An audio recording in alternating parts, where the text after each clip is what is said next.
नमस्कार मित्रांनो, big boss Marathi season 5 हा प्रोग्राम आपण सगळेच बघतो. पण आता हा प्रोग्राम बघणं मी तरी टाळणार आहे आणि तुम्हीसुद्धा याच्यावर बायकॉट करावा अशी माझी तुम्हाला सर्वांना नम्र विनंती आहे.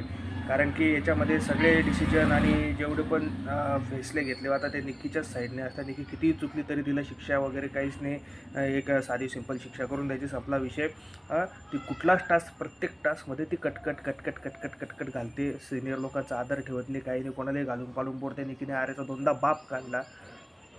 हे चाललं बिग बॉसला. त्याच्यानंतरनं आता त्या दिवशी निकीने आर्याला दरवाजा मारला म्हणून आर्याने तिच्या कानाखाली दिली. तर आर्याला घराबाहेर काढण्यात आलं. बिग बॉस मराठीचा जाहीर निषेध आहे. महाराष्ट्रीयन जनतेने जाहीर निषेध केला पाहिजे त्याच्यावर. बिग बॉस सीझन 5वाल्यांना, मराठी सीझन 5वाल्यांना, रितेश भाऊंना एकच विनंती आहे की तुम्ही महाराष्ट्रीयन जनतेचा वेळ आणि नेट वाया घालवू नका. इथून पुढे मी तरी तुमचा शो आणि